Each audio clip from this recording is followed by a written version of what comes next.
Nail পলিশের ক্ষেত্রে দেখা যায় এমন কিছু কেমিক্যাল থাকে, আইসোপ্রোপাইল অ্যালকোহল থাকে।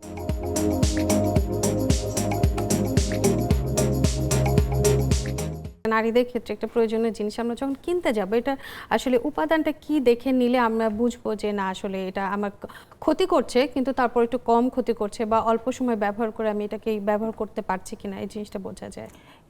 এখানে ইনগ্রেডিয়েন্ট অবশ্যই দুইটা জিনিস দেখবেন। একটা হচ্ছে টাইটানিয়াম অক্সাইড, জিঙ্ক অক্সাইড এখন থাকে। আচ্ছা, লিপস্টিকের মধ্যে এই ইনগ্রেডিয়েন্ট দুটো যদি থাকে তাহলে অ্যাট এ টাইম আপনার কিন্তু এসপিএফ কন্ট্রোল মানে হচ্ছে সান প্রোটেক্টিং ফ্যাক্টর আছে। এটার পাশাপাশি আপনার হচ্ছে প্যারাবেনের পরিমাণটা উল্লেখ করা থাকে। বাট আমি বলবো একটা লিপস্টিক কেনার ক্ষেত্রে ইডিটি এর মাত্রা বা ইডিটি বেশি আছে কিনা এটা দেখতে হবে। ইডিটি যেন থাকা যাবে না। আচ্ছা, যেটা থাকবে না সেটা নিতে হবে, সেটা নিতে হবে। এবং এক্সপায়ার ডেট, যদি লিপস্টিক তো শেষ হয় না সহজে, দেখা যায় একটা এক্সপায়ার ডেট কয়েকদিন পরেই আপনার শেষ, তো আপনি অবশ্যই দেখে নেবেন যেটা এক্সপায়ার ডেট অনেক বেশি দিন থাকবে সেরকম কিছু ব্যবহার করা। আর ব্যাচ নাম্বার দেখতে হবে, কিউআর কোড আছে কিনা দেখতে হবে। কারণ কি আপনি যতই বলেন ভালো ব্র্যান্ডের একটা কিউআর কোড থাকে এবং তার ইনগ্রেডিয়েন্ট গুলো উল্লেখ করা থাকে। যখন নন ব্র্যান্ড হয় ইনগ্রেডিয়েন্ট উল্লেখ করা থাকে না, কিউআর কোড আপনি সার্চ দিলে এটা সিঙ্ক করবে না। আপনি নেটে গেলে তখন ওই লিঙ্কটাকে ব্ল্যাঙ্ক দেখাবে বা নট ফাউন্ড দেখাবে, তখনই আপনি বুঝতে পারবেন এটা নকল। এবং হচ্ছে প্যাকেজিংটাও অনেক ম্যাটার করে।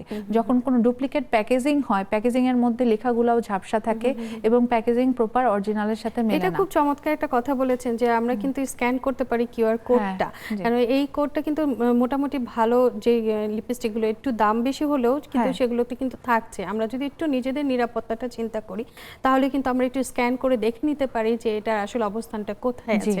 এটা কিন্তু আমরা দেখে অনেক সময় স্ক্যান করি না, তাই না? এটা কিন্তু আসলে আমাদের চোখে আড়াল হয়েছে। আর এই কিউআর কোডে যে স্ক্যান করার ব্যাপারটা বলেন, এটা কিন্তু নেল পলিশে অনেক ক্ষেত্রে আছে, তাই না? নেল পলিশে এমন একটা জিনিস যেটা নারীদের কিন্তু খুবই পছন্দের। অনেক সময় আমরা ছোট বাচ্চাদের লিপস্টিক না দিলেও নেল পলিশটা আমরা দেয়া করে চেষ্টা করি যে ওরা একটু সাজুগুজু করছে একটু নেল পলিশ দিই, কিন্তু এখানেও তো কিছু কেমিক্যাল আছে, তাই না? এগুলো নেলের জন্য কতটুকু?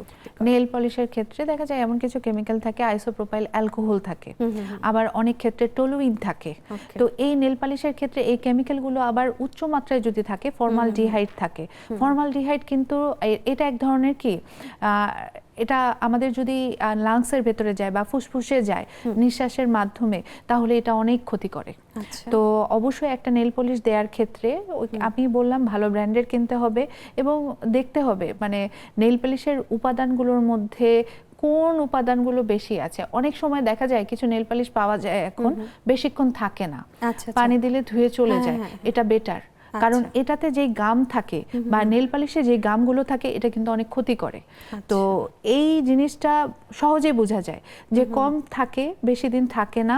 তো সেক্ষেত্রে নেল পলিশগুলো আপনার জন্য হার্মলেস হবে, ক্ষতি করবে না, প্লাস স্টাইলিংও করা গেল।